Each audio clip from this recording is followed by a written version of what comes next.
We're back to our coverage of the World Tuberculosis Day. Dr. Taofeekat Ali is the program manager for tuberculosis at the Institute of Human Virology.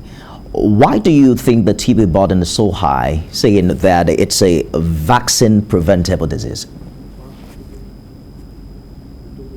Yes, the drivers of TB is an infectious disease, and the drivers of TB abound in the community, in the society. So what are these drivers? Poverty, inequality, inequitable access to health, stigma, discrimination. They are there all around. So with this still amongst us, TB disease, is still prevalent in society. Talking about vaccine, TB is a disease that is at least 140 years old.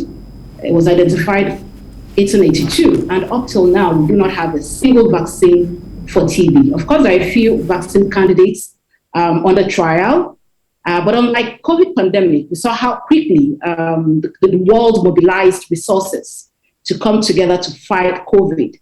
So the response to TB has been slow over the years, and the funding, there's a huge gap in funding. So when you put all of this together, you see that the TB disease, the epidemic keeps sitting in the environment, in the community, and the resources to manage and prevent TB are not forthcoming. So these are some of the factors that tend to increase TB in the community, while we're still waiting up till now for a vaccine candidate for TB.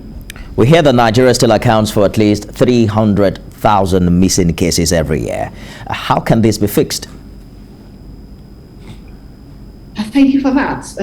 It's closely related to what I just mentioned, the factors, the drivers of TB epidemic. We need first awareness. Everyone needs to know what TB is. TB is a disease that is spread through the air. So we need information on TB in the air. The media has a role to play. You and I have a role to play. So we must raise awareness, increase knowledge base of TB. We need to dispel the myths about TB that prevent access to health.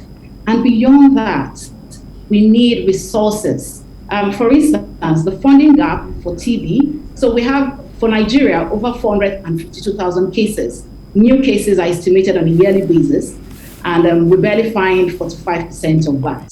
Part of the reason is the resources that is required to find the missing TB cases, resources to diagnose, to put them on treatment.